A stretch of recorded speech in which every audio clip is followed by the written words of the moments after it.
여러분 안녕하세요. 저는 서울 외곽에서 카페를 운영하고 있는 40대 여성입니다. 바쁜 일상 속에서 짬짬이 휴식 시간이 날 때마다 여러분들께서 들려주시는 진솔한 사연 들으며 함께 울고 웃는 시간이 쌓이다 보니 얼굴도 모르는 여러분들이 그 누구보다 가까운 지인처럼 느껴질 때가 많습니다. 오늘 이렇게 용기 내어 제 사연을 들려드릴 결심을 하게 된 건 역시 이런 친밀감 때문이었을 거예요. 지금은 일도 생활도 많이 안정되어 잘 지내고 있지만 제게도 한때는 속상하게 잠 못 이룰 정도로 힘든 일들도 있었답니다. 바로 제 결혼 생활 때문이었어요. 누구나 결혼하면서 상대방과 백년해로하기를 바라는 것이 당연한 마음이고 시댁 식구들과도 원만하게 잘 지내서 친정 식구들 못지않게 서로 든든한 가족이 되어 지내기를 바라겠죠. 제 바람 역시 크게 다르지 않았습니다. 하지만 어디 사람 일이라는 게 나 혼자만 그렇게 생각하고 노력한다고 해서 되는 일인가요? 저 못지않게 상대방의 노력 또한 필요한 것이 결혼 생활이 아니겠습니까? 안타깝게도 제가 결혼 생활을 유지하기 위해 들였던 노력에 비해 상대방의 노력은 하찮기가 이루 말할 수가 없었습니다. 처음 결혼할 때만 하더라도 남편이 결혼 생활 내내 제게 최선을 다하지 않을 것이라고는 생각하지 않았습니다.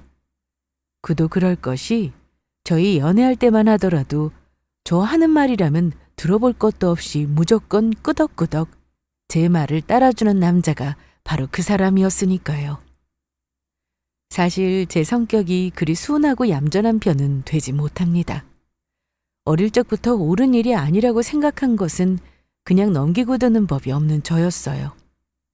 학교에서 아무런 잘못도 하지 않은 친구가 괴롭힘 당하고 있으면 도무지 그걸 모른 척하고 지나칠 수가 없는 성미였습니다. 싸움이라고는 제대로 할 줄도 모르는 주제에 악과 깡만 넘쳐서 친구 괴롭히는 걸 막아서고 바른 소리 했다가 학창시절에 일진들한테 얻어 터진 적도 없지 않았어요. 오죽하면 저희 친정 부모님께서 눈가에 시퍼렇게 멍이 든 딸 자식 얼굴을 보고 속이 상해 펑펑 울면서 저를 야단치실 정도였으니까요. 그러게 이기지도 못할 걸 왜 괜히 나서서 얼굴을 이 지경으로 만들고!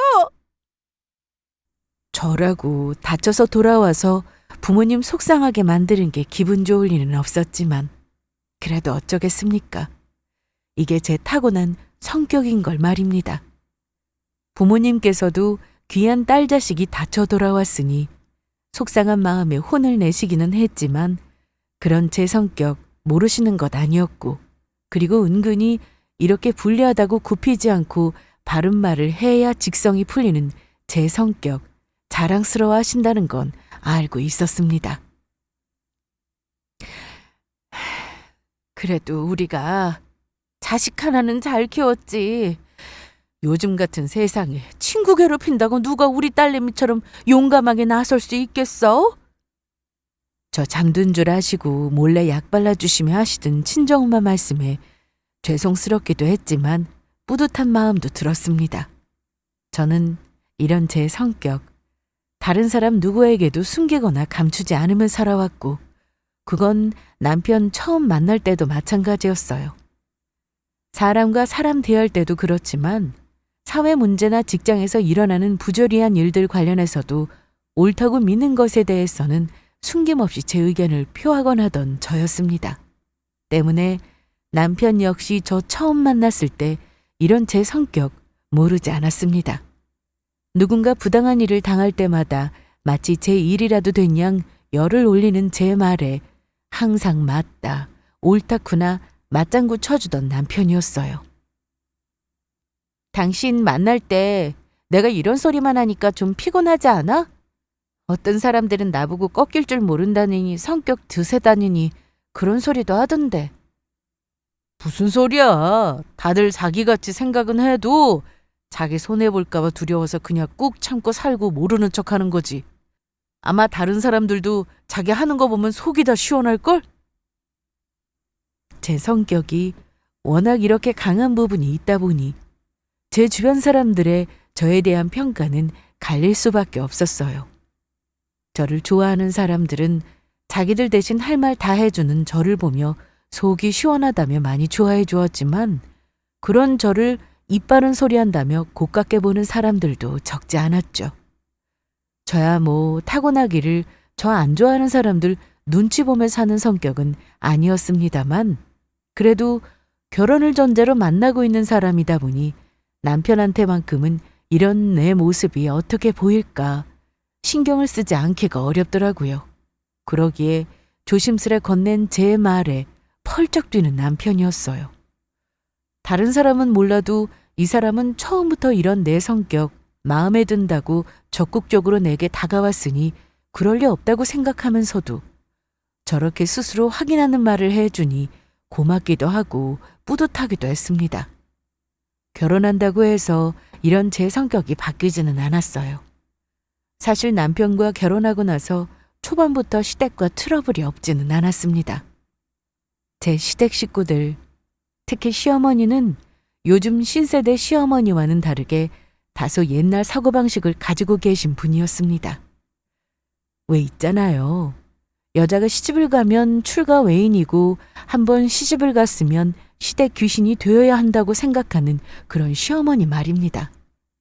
솔직히 남편이랑 결혼한다고 처음 시댁 식구들 인사받고 시어머니 만났을 때 왠지 모르게 조금은 고압적인 듯한 자세의 시어머니 기미를 아주 눈치채지 못한 것은 아니었습니다만 솔직히 크게 걱정하지는 않았어요.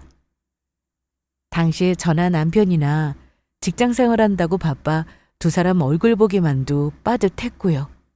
결혼 전에 남편 역시 저희 직장과 거의 2시간 넘게 차로 거리가 차이 나는 자기 본가에는 한 달에 한 번 얼굴 비출까 말까 한다고 했었거든요. 저희 생활하는 거 바빠 어차피 얼굴 자주 뵙지도 못할 테니 그렇게까지 어머니와 부딪힐 일이 있을까 싶었죠. 하지만 며느리 하나 들어왔다는 이유만으로 아주 제대로 대접받으려고 작정하고 두는 시어머니였습니다. 예, 너 주말마다 본가로 올라오라고 했더니 자꾸만 이 핑계 저 핑계 대서 빠지려고 들고 벌써부터 시어미 말을 이렇게 무시하는 거야? 어머니, 저 저번 주에 워크숍 있어서 주말 내내 회사 일 있다고 말씀드렸잖아요. 지금 설마 회사 일까지 빼고 열일 다 제치고 와야 한다고 말씀하시는 건 아니시죠? 네, 당신 아들 결혼 전에는 한 달에 한 번 얼굴 비출까 말까 해도 아들 눈치나 보며 아무 소리도 못 하시던 분이 새로 맞이한 며느리한테는 주말마다 따박따박 본가 올라오라는 소리를 당연한 건 요구하시듯 하더라고요. 사실 남편도 저도 직장 생활을 하고 있었지만 남편보다는 제가 훨씬 바쁜 입장이었습니다. 남편은 당시 중소기업에 취직해서 다니고 있었고 직급도 그리 높은 편은 아니었어요. 저는 대기업 다니고 벌써 직급도 달고 있어서 야근도 잦았고 주말 출근도 드물지 않은 편이었습니다. 당연히 저희 둘 사이 연봉도 꽤나 크게 차이가 났죠. 당장 저희 결혼 준비할 때만 하더라도 신혼집이며 혼수 마련하는데 제 쪽에서 부담한 결혼 비용이 훨씬 많을 정도였습니다. 거기다 시댁은 남편 아니라도 아직 결혼시켜야 할 자식들이 줄줄이 있는 입장이었고 저희 친정과 비교해서 경제적인 형편이 그렇게 좋은 편도 아니었습니다. 저야 결혼 전에 그런 사정들 서로 다 얘기들 하고 합의를 했으니 사정이 그러하니 어쩔 수 없지 않겠냐며 이해하고 넘어갔습니다. 어차피 평생 같이 의지하고 살 사람인데 당장 내가 돈 좀 더 쓴다고 해서 그게 크게 제 손해라는 생각도 하지 않았고 벌이 좀 더 좋은 사람이 더 쓰는 것 그렇게 아깝다고 생각하지도 않았거든요. 하지만 그건 적어도 시댁에서 저희 결혼할 때 그렇게 형편상 해주지 못한 것 최소한 미안한 마음이라도 조금 가지고 서로 잘 지내보려고 노력할 때나 통하는 이야기 아니겠습니까? 저로서는 저런 시어머니 시집살이 시키려고 드는 태도가 도무지 이해가 가질 않았습니다. 그렇게 새로 결혼한 아들 며느리 자주 보고 싶으시면 제가 아니라 당사자인 아드님한테 말씀드려도 될 일 아니겠습니까? 그런데 당신 아들 눈치는 그렇게 보면서 며느리는 어떻게 그렇게 쉽게 생각하고 함부로 대하시는지 그게 참 납득이 안 갔습니다. 거기서 끝이 아니었어요. 제가 회사 일 때문에 불참할 수밖에 없다고 미리 말씀을 드렸는데도 꼭 바쁜 시간에 전화까지 걸어서는 훈계 아닌 훈계를 늘어놓는 바람에 저도 바쁘게 일하다가 짜증이 확 올라오기가 한두 번이 아니었습니다. 결국 나를 잡고 남편까지 대동해 시댁 찾아가서 단판을 지었어요. 어머님, 아무리 어머님 자식이 더 귀하다 하더라도 저도 저희 집에서는 귀한 자식이에요. 어머님 아드님한테도 하기 어려운 이야기는 저한테도 하지 마셔야죠. 제가 분명히 사정이 있고 다른 것도 아니고 회사 일 때문에 바빠서 짬내기도 어렵다고 말씀드렸는데도 제 업무 중에까지 그렇게 전화기에 불이 날 정도로 전화하셔서 업무 방해하시는 건 정말 아니라고 생각합니다. 뭐야? 아니 시어미가 듣기 싫은 소리를 좀 했기로 써니 어디 어른 앞에서 눈 동그랗게 뜨고 따박따박 대들길? 아무리 어른이시라 하더라도 잘못된 부분이 있어서 말씀을 드리는 건데 대들다니요. 그건 아니죠, 어머니. 그리고 제가 이 사람 얼굴 정 보고 싶으신 거면 저 일 때문에 바쁘더라도 이 사람만이라도 보내겠다고 하니까 그건 또 싫다고 하셨잖아요. 아니, 그럼 내가 며느리까지 맞았는데 동만이 얘만 쓸쓸하게 오는 걸 봐야겠어? 네 남편이랑 우리 집이 아주 우스워? 너 내 아들보다 돈 좀 더 번다니까 네가 그렇게 잘난 줄 알아? 아유, 엄마, 무슨 그런 소리를 하고 있어? 제 아내와 모친 사이에 끼어 할 말도 제대로 못하고 우물쭈물하고 있던 남편이 시어머니가 저 돈 버는 유세 떠는 거냐는 소리까지 꺼내자 얼굴이 시뻘겋게 달아올라서 소리를 빽 질렀습니다. 그 기세에 시어머니가 그만 합주기가 되었어요. 그러니까 늘 이런 식이었습니다. 시어머니나 시댁 쪽에서 말도 안 되는 요구를 제게 한다고 해서 제가 그걸 마냥 받아들여주는 법이 없으니 저런 식으로 돈 잘 버는 유세 떠느냐는 식으로 파르르 흥분해서 소리치면 거기에 수치심을 느낀 남편이 그제야 신경질을 내는 시기였죠. 생각해보니 애초에 시어머니가 저를 그렇게 트집 잡지 못해 안달이었던 것 또한 저런 열등감과 자격지심 때문이 아니었나 싶습니다. 자기 마음에 안 드는 거 있을 때마다 말 끝마다 지서방보다 더 번다고 요새 떠느냐는 소리를 입에 달고 살던 시어머니였으니까요. 아마 남편까지 저한테 그렇게 저희 돈 버는 거 차이 난다는 이유로 자격지심을 부렸으면 저 아마 제 성격에 뒤도 돌아보지 않고 이혼했을 거예요. 그걸 참아 넘겨준 것은 남편이 적어도 제 앞에서는 그런 티를 내지 않았기 때문이었습니다. 하지만 저런 식으로 모친이 자꾸 자기 못난 부분을 환기하며 시비를 걸고 그때마다 저 역시 참지 않으니 남편 역시 저와 시어머니 사이 문제에 끼기를 꺼려 한다는 게 느껴졌습니다. 거기다 시누이, 시동생이란 것들도 제 모친을 빼다 박았는지 그렇게 제가 마냥 당하고 있지 않고 제 할 소리 다 하고 있으면 대놓고 제게 뭐라 그러지는 못하면서 제 모친 편을 들며 구시렁거리는 게 시어머니와 크게 다를 바도 없었습니다. 돈 잘 버는 형수 들어온다고 해서 덕 좀 보나 생각했더니 여자가 어쩜 저렇게 한마디도 질 줄을 모르고. 그러니까 말이야. 저기가 벌면 뭐 얼마나 대단하게 번다고. 도련님, 아가씨. 저한테 불만이 있으면 뒤에서 그렇게 제대로 들리지도 않을 정도로 뒷담 마시고 제 앞에서 똑바로 말씀하세요. 아니 우리가 뭐라고 그랬다고 그래요. 대놓고 판 깔아주면 입도 뻥끗 못하는 주제. 뒤에서 주둥이만 살아서는. 하여튼 정을 주고 싶어도 도무지 그럴 수가 없는 남편의 가족들이었습니다. 생각해보면 처음부터 어떻게든 당신 아들보다 잘난 며느리 길을 죽이려 드는 사람들이었어요. 제가 처음부터 시집 식구들한테 정 붙이지 못했던 건 역시 처음부터 사람 기죽이고 짓누르려고 드는 그 태도를 도저히 제 성격에 차마 넘길 수 없어서 그랬던 것 같습니다. 제 이혼은 예정된 거나 다름없었다는 생각이 듭니다.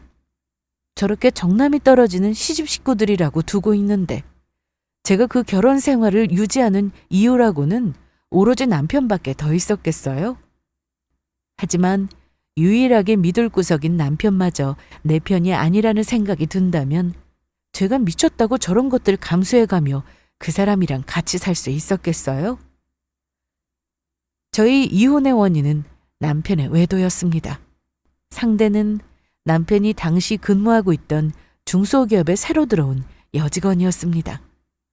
전문대 막 졸업하고 20대 초반 어리디 어린 새파란 여자와 놀아나고 있다는 걸 눈치챈 것은 그 둘 만나기 시작한 지 얼마 되지도 않았을 때였어요.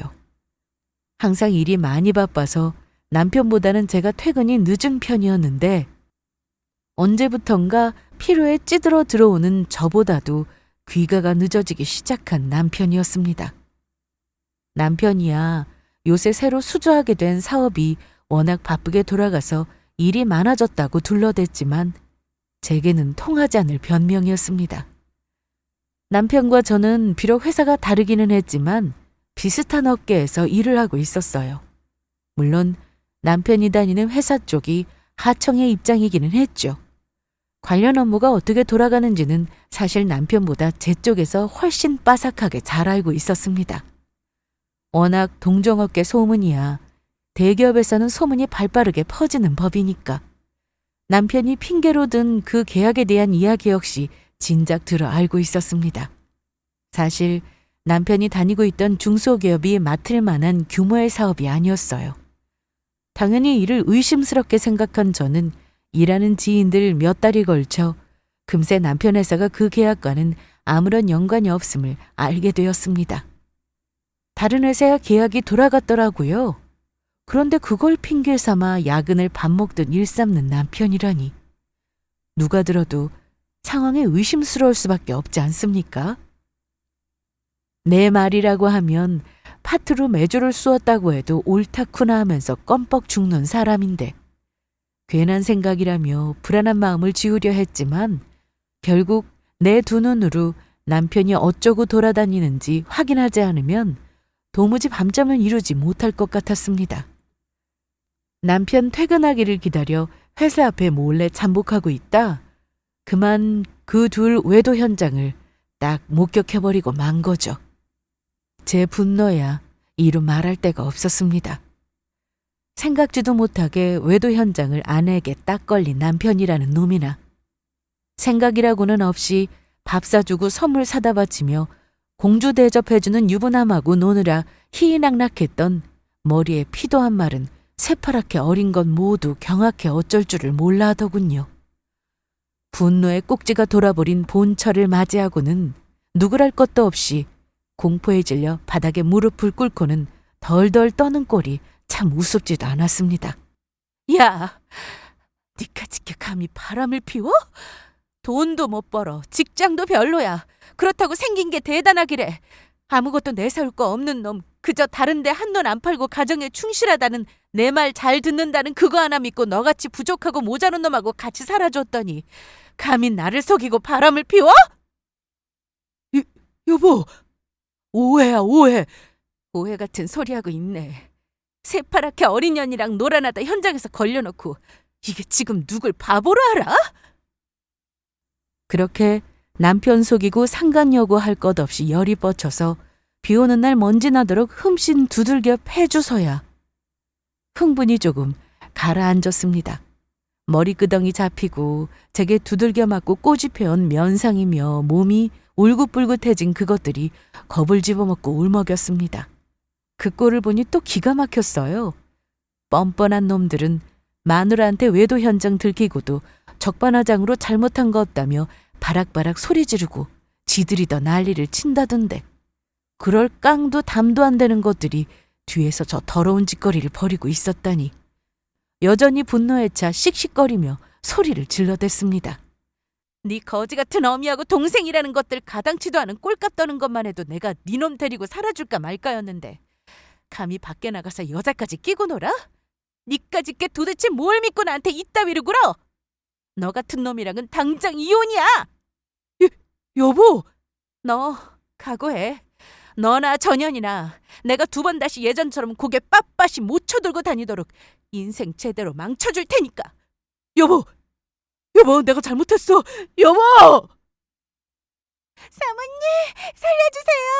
사모님 잘못했어요.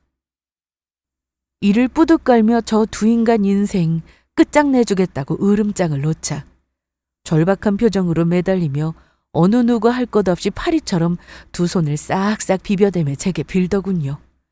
그래봤자 한 번 돌아선 제 마음이 바뀔 일은 없었지만요. 이미 현장 덮칠 때부터 외도를 직감하고 있었기 때문에 저만 그 현장 덮친 건 아니었어요. 차마 제가 창피스러워서 다른 사람한테 부탁하진 못했지만 어릴 적부터 보일 꼴 못 보일 꼴 다 보며 자라온 중마고 친구에게 함께 가줄 것을 부탁했기 때문에 이 모든 일련의 과정은 친구가 싹 다 촬영을 해주었습니다. 현장 덮친 걸로도 모자라 당사자들 외도를 실토한 내용까지 담겨 있었으니 이혼 소송의 증거로는 더할 나위 없는 것들이었습니다. 가뜩이나 눈에 차지도 않는 사위, 딸 자식 고집 때문에 마지못해 받아주신 저희 친정 부모님 역시 불같이 화를 내셨습니다.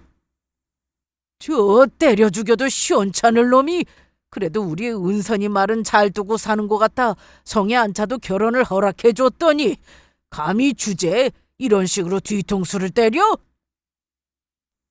제가 제 분풀이 풀릴 때까지 그놈 인정사정 없이 주엽해줬다는 소리 안 했으면 아마 저희 친정 부모님한테 반죽음이 되도록 두들겨 맞았을 겁니다. 어떻게든 이혼 막아보겠다고 저희 친정 부모님한테 사정하러 온 놈이 그 기세에 겁을 집어먹고 제대로 말 한마디 꺼내보지 못하고 36개 주랭랑을 쳤습니다. 참 어떻게 저렇게 끝까지 찌질한지.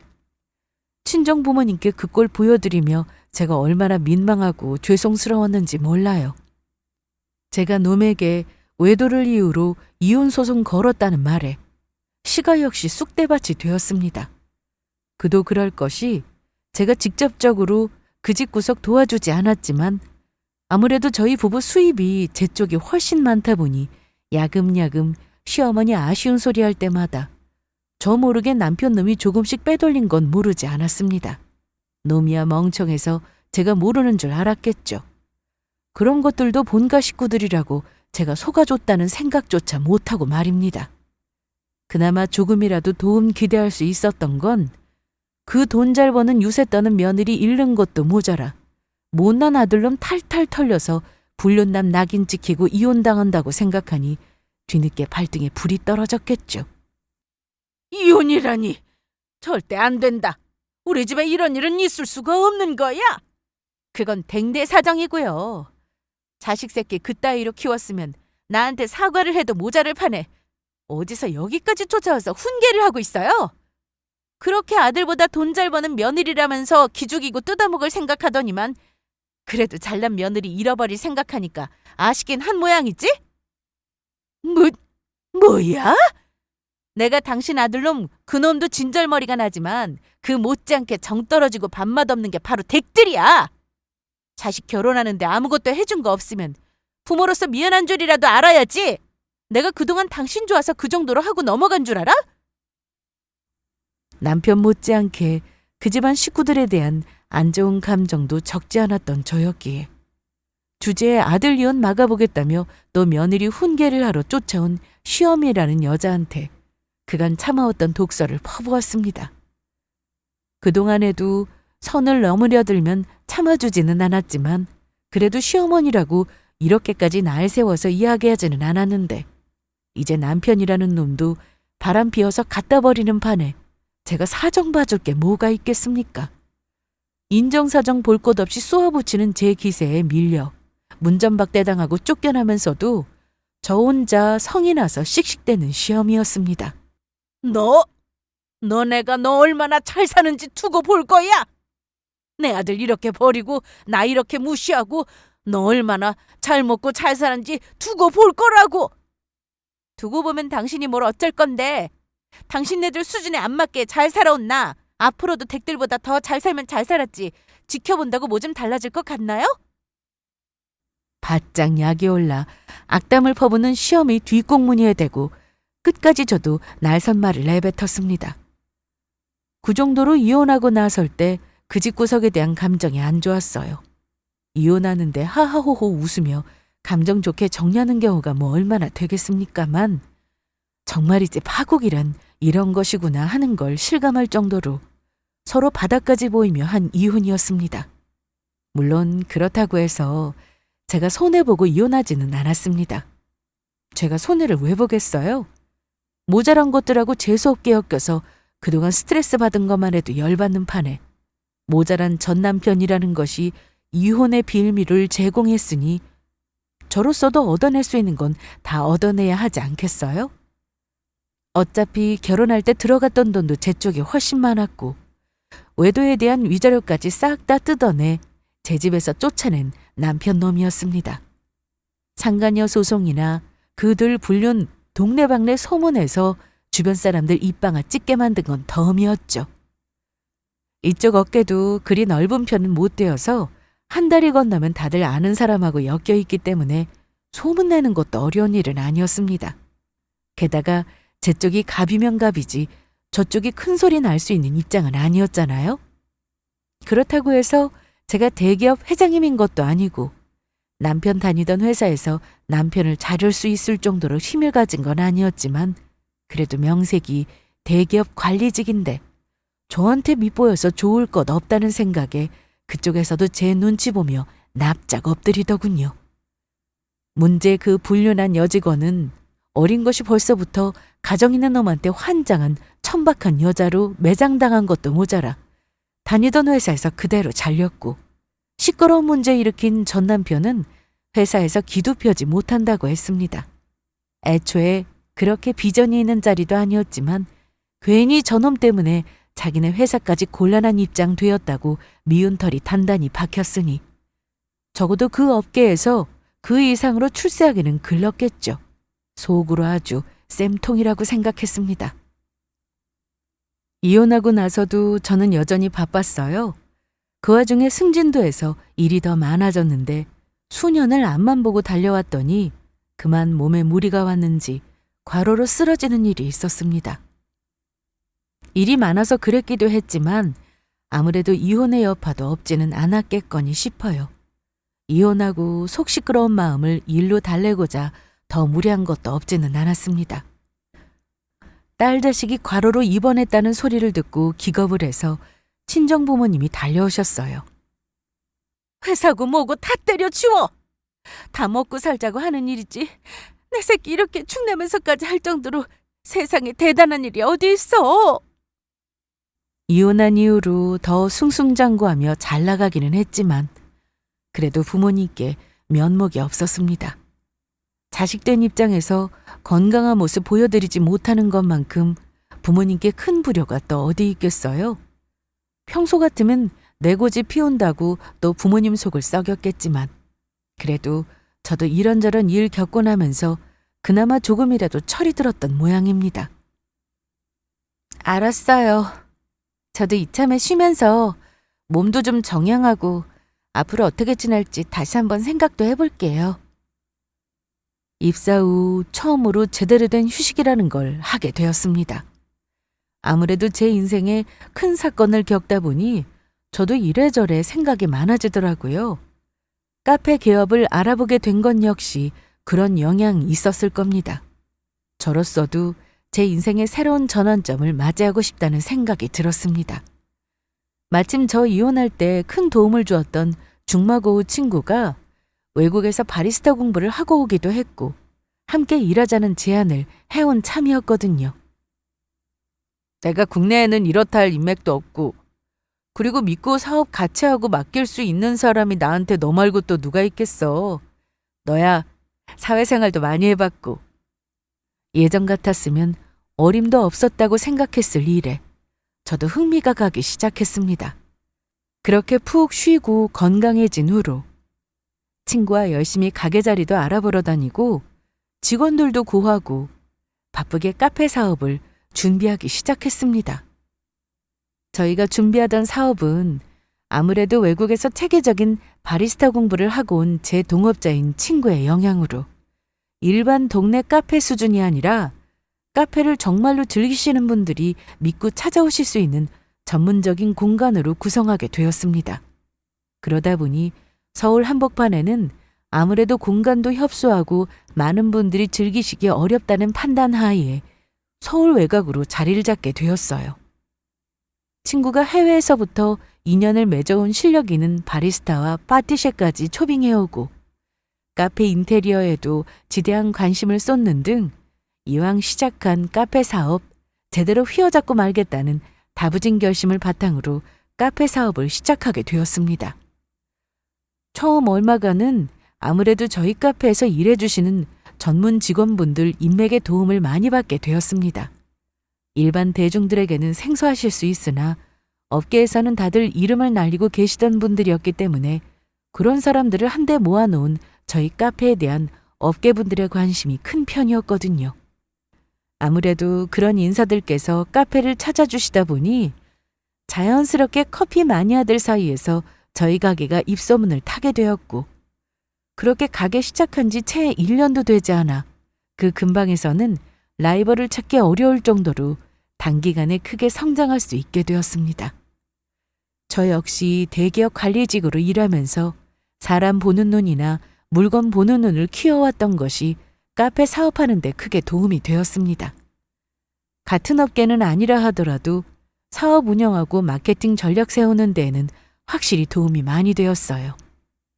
생각 외로 서비스직이 제게 맞는다는 것도 카페 일하기 시작하면서 알게 되었습니다. 저희 카페가 규모도 꽤 큰 편이고 전문 바리스타나 파티셰, 그 외 직원들 수도 상당한 편이었지만 공동대표라는 직함에도 불구하고 다른 사무 업무 보지 않는 시간에는 저 역시 열심히 서빙하고 손님들과 대화하며 카페에서 오랜 시간을 보냈습니다. 아무래도 직접 저희 카페를 찾아주시는 손님분들과 마주하는 것만큼 의견 반영에 도움이 되는 게 또 없거든요. 이렇게 손님 응대하면서 이야기 나누는 게 제 생활에도 큰 활력소가 되어 주었습니다.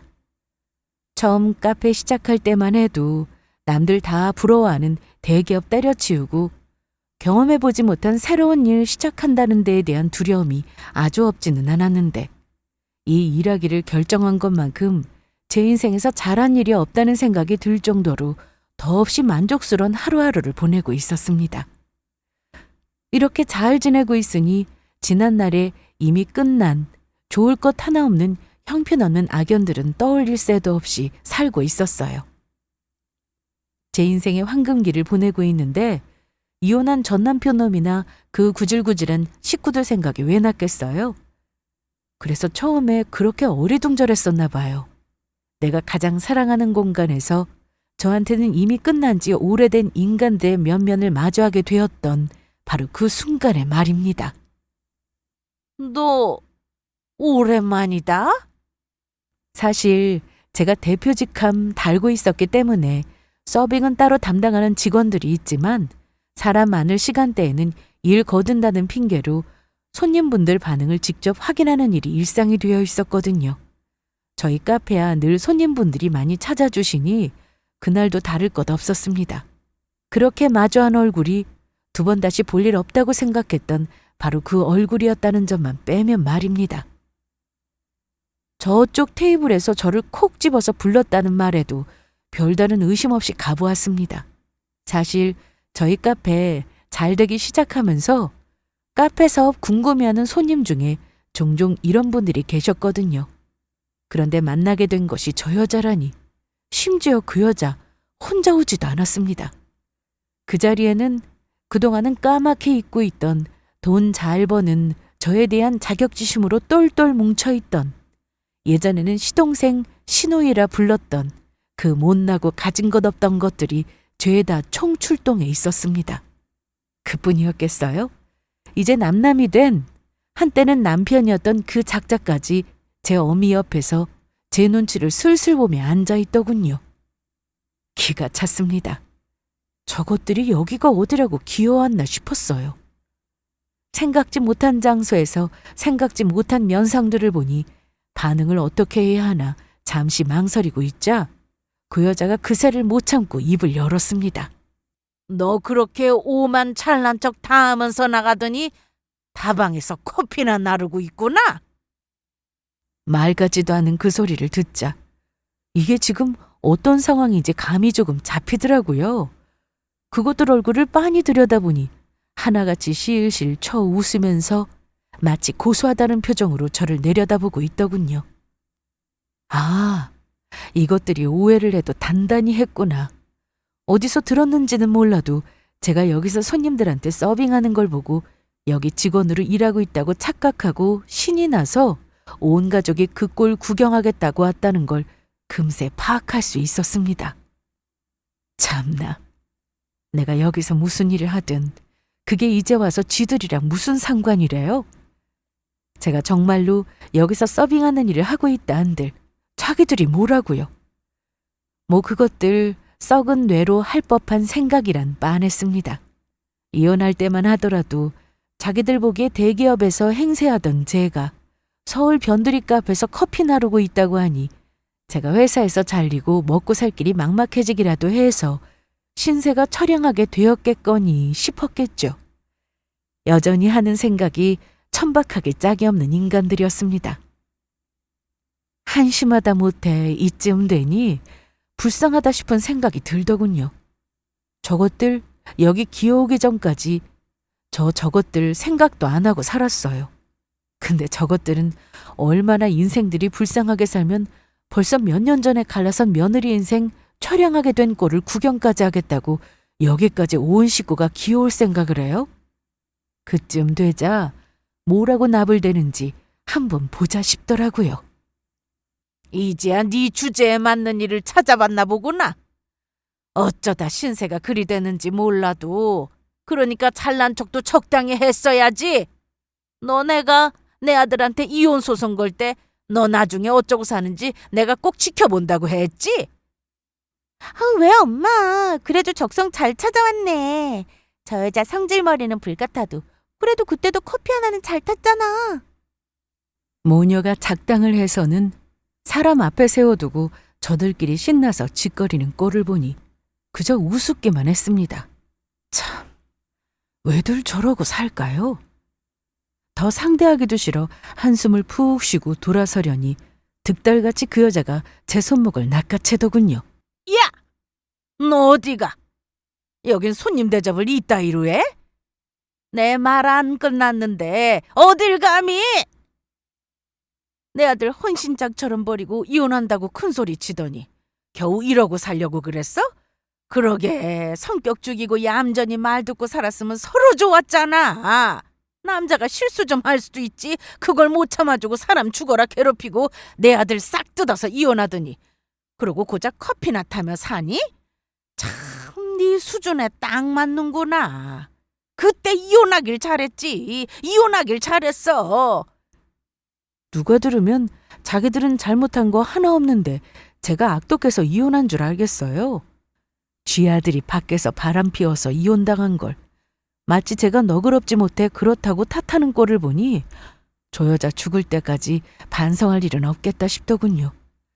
죄엄이 나불대는 꼴을 마치 맞는 소리라도 듣는 것처럼 소심하게 고개를 끄덕이고 있는 전 남편이라는 놈 보니 저야말로 그때 저놈 내다버리길 잘했다 싶었습니다. 더 들을 것도 없고 장사방해나 되는 것들 쫓아내야겠다 싶어 그 여자 징그러운 손부터 뿌리치려는데 저보다 먼저 그 여자 손을 우악스럽게 비틀어대는 손 하나가 끼어들었습니다. 뭐야? 대표님, 괜찮으십니까? 바로 저와 함께 동업을 하고 있는 친구였습니다. 평소에는 편하게 대하는 사이인데 마치 윗사람 대하듯 깍듯한 그 친구 행동에 저도 눈치를 챘습니다. 아, 괜찮아요. 예전에 알던 사람들인데 곧 나갈 거야. 나갈 거라니. 니까짓 게 뭔데? 저희 대표님께 용건 있으십니까? 주변 손님들께 방해가 되니 목소리를 낮춰주십시오. 고압적인 친구 태도에 시어미를 비롯한 무리들이 사색이 되었습니다. 그 친구가 패션에도 관심이 많고 또 외국 생활을 오래 해서 차림새가 무척 고급스럽고 화려한 편이거든요. 그런 사람이 저를 대하며 깍듯하게 대표님이라고 부르니 이게 무슨 일인가 싶었겠죠. 그뿐만이 아니었습니다. 착착 제가 있는 쪽으로 근사한 유니폼을 입은 이들이 와서 일렬 정도로 늘어섰습니다. 바로 저희 카페의 자랑 유명 바리스타와 파티셰 직원분들이었습니다. 저 사람 TV에서 봤는데? 저 사람 세계 대회 우승한 바리스타 아니야? 뭐라고? 대표님 부르셨습니까? 저 진짜 웃음 터질 뻔한 거 참느라 죽는 줄 알았어요. 이게 저 진상 식구들 등장에 저한테 막말 퍼부은 지 고작 10분 만에 일어난 일들입니다. 설명하자면 이렇습니다. 제 친구가 전 남편 놈 외도 연장 급습에 함께 해준 이가 아닙니까? 저것들 면삭을 단박에 알아보고는 제 면 세워주겠다고 곧장 꾀를 낸 거였어요. 다른 직원분들도 벌써 저랑 몇 년을 동고동락하며 제 사정 어느 정도 알고 계시니 저 위에서 그 계획에 군말 없이 동참해 준 거고요. 비록 직원과 대표 사이라고는 해도 나이도 비슷하고 서로 사적으로도 친밀하게 지내면서 편히 지내던 관계였는데 마치 대기업 회장님이라도 되는 것처럼 저를 떠받드는 직원들의 낯선 모습에 민망하기도 하면서 와중에 고맙기도 하더군요. 더군다나 저 대단한 유명 인사들에게 깍듯한 대접을 받는 저를 보며 아까까지 방자하게 나불대던 주둥이를 딱 다물어버린 그 진상들 바짝 쪼그라든 모습을 보니 통쾌하기까지 했습니다. 시어미도 시어미인데 특히나 전 남편 놈은 저러다 눈 튀어나오는 거 아닌가 걱정될 정도더라고요. 사실 저는 동업자인 제 친구 놈이 알아보는 건 아닌가 했는데 그건 신경조차 못 쓰고 있는 놈이었습니다. 하긴 제 상간녀랑 옷 주워 입느라 정신이 나가서 제 친구 얼굴은 제대로 보지도 못했겠죠. 그 옆에서 놈 모치는 저 짓밟아줄 생각에 신이 나서 냉큼 달려왔다 생각지도 못하게 제가 더 잘 나가며 잘 먹고 잘 살고 있다는 걸 확인 사살까지 받게 되자 놀라고 당황하고 또 분해서 개거품을 물기 시작했습니다. 아까까지 신나서 잘도 떠들더니 더 할 말 없나 봐요? 참나, 어쩜 그렇게 찌질하고 못나게 사는 데서 한치도 벗어나질 못하는지. 그래, 니들 같은 머저리 없으니까 내 인생 잘도 술술 풀리기만 하더라. 수준? 그래, 나야 이제 니들하고 달리 내 수준에 맞게 살고 있지. 당신 내 한 달 벌이가 얼마인지 알고나 있어? 여기 월 순수익만 해도 억이 훨씬 넘어. 알고나 까불어야지.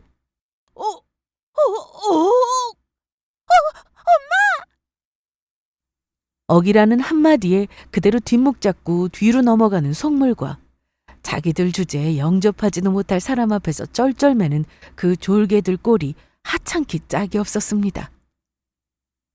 업무가 방해되니 이만 나가주십시오. 끝까지 회장님 보필하는 비서라도 된 듯 근엄하고 단호하게 말하는 친구 뒤에서 간신히 웃음 참았습니다.